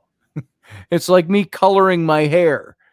I ran across a picture of earlier today from Egypt back, it was 2014. So 9 years ago. And I put color in my hair back then because I thought it was starting to get white. And I got this dark hair. I never had dark brown hair, but dark hair and dark facial hair. And I thought, man, does that look fake? Even for me being 10 years younger than I do now. So if I put color in my hair to cover up my white, I just look like an old guy trying to look like he's not old, but he does. So I've gone with it. So, when KJ and I first started dating, she convinced me to dye my eyebrows because even before I started going gray, my eyebrows have always been like white blonde. You're like mine. Mine were the same way. I got they're nothing. Non-existent. And so she finally convinced me one time to dye them. And I think it was at the start of playing Will Scarlet. And so I was dyeing my hair red to play Will Scarlet for Lewis. Yes, I remember that. And so we dyed my eyebrows, and she goes, that was a mistake. And she took a picture and showed me, and she's like, because I have that low eyebrow ridge, she's like, you look angry. Yeah. All the time. I did that one time when I did the Men at Home, color out your gray. Yeah. And I did that, and I thought, oh, my eyebrows are a little gray. Maybe I should put some in there. And I got like nothing from this point on. It's just like white peach fuzz. Always been that way. And so I put color in, and I looked like, I'm like, I don't have eyebrows. Oh, I ended up shaving them down almost, not to nothing, but I shaved them way down so where it looked like, oh, I just shaved my eyebrows, and but not off. So that showed that there was something there. It looked horrible. Yeah.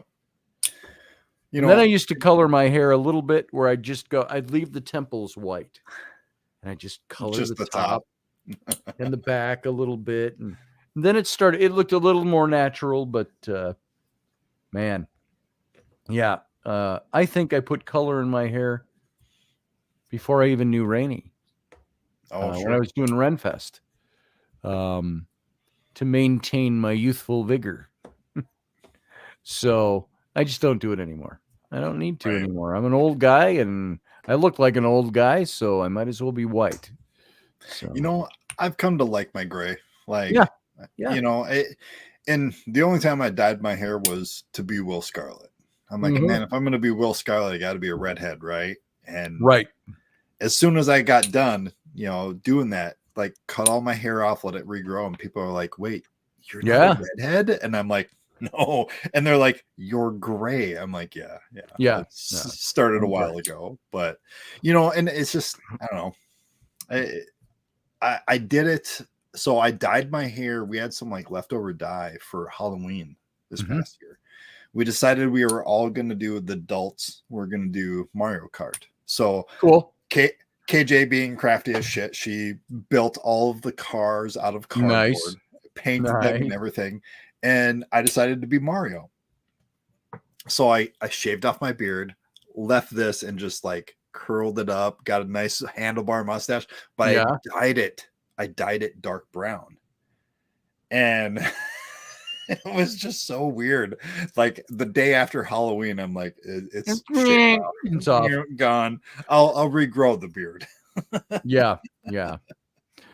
I had Bill Locken came up to me at the memorial, a friend of ours from Fest, guys. He was on the show once before, but he looked at my mustache and he said, "What, have you taken that down to like 1/8 of an inch, a sliver?" And I said, "Yes, I did." And you've all known me. I've grown the big full mustache and I've waxed it where I've had not the big curly Q thing, but the just curled it at the end. I've done the full beard. And so far, this is pretty much standard for me these days. Yeah. So the sliver of we all at Fest, all the guys, Errol Flynn, we're going to do that. Right. Errol Flynn. Gotta have the nice pointy, like. Yep. Exactly. There's John. Hey, there's Hello. John. Back, sir. I had parental obligation time. I understand that. Well, we're not going to be on much longer. It's after 11. And I have a general rule I've always followed is when we drop below 10 viewers on the chat, then I'll usually call it. Not that you 10 don't matter. You would think there'd be more and going to bed. So you'd think there'd be more foxes. Foxes? Yeah, really. All YouTuber views matter, Scotty. Yeah. That's right. All YouTuber views matter. So one of the things that, as I stepped away, you were talking about modeling things as men, as dad, parents, women, right? Modeling things. And immediately when you said that, that made me think of Teddy Roosevelt, right? The Man in the Ring. Yes. And my twins, Oliver and Zoe, they're on the autism spectrum. And so we spend a lot of time working with them on things and talking them through things like, but even as much as you can talk at a child, they need to see you do it. And I think that's really where that comes in. What you're saying is that modeling. You have to be the man in the ring, the woman in the ring, the parent in the ring. And one of the reasons why I fell into heathenry or, modern Norse paganism is one of the values that is highlighted within the old texts and stuff like that for Nordic paganism is words and deeds. Your actions and your words, they have to align. And that makes up your reputation. Yes. And reputation is different than ego, right? Ego is what you think of yourself. Reputation is what others' opinions are of you. Mm-hmm.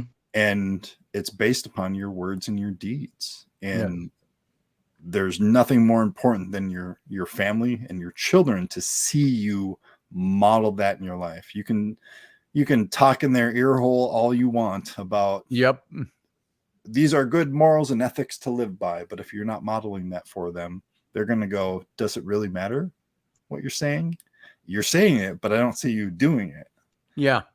So just made me think of that when you were talking about that. And that's important. Right. When we were in the process of getting out of a business partnership, which is, from what I've seen from the outside, surprisingly like a divorce. We were advised by our legal advisor to go down and take all of the equipment I wanted to have and take it to my home. And he said, I can't tell you to do that legally, but it would be wise to have it in your possession. And I said, I would do that under some circumstances, but I have children, and I would rather lose in front of them doing the right thing than do the wrong thing and tell them that's how you deal with people. And we did get, what do they call that? Screwed over, I think is the phrase, by our business partner. But I felt that it was more important that my kids understood that it was more important to be honorable. Yeah. You know, that you can see the other person took advantage. I did it the right way. You know, it may not be fair, but you're going to find that life isn't fair. Right. And having your honor is something of good value. Yes. As I was told growing up, the fair's in July. Yes. You know, but I think that goes back to what you were saying, Scotty, about, you know, morals and honor, right? Sometimes when people have something that they hold on to, and that's their line in the sand, other people look at them as they're ridiculous, right? You know, kind of like what you're saying, John, is, you know, it wasn't fair, and everybody's like, man, you got to get your fair share, right? But you were like, no, I don't actually, I don't need to, you know. And throughout history, what is considered good morals or good ethics changes, right? It changes with society. As much as I'll use the word pagan.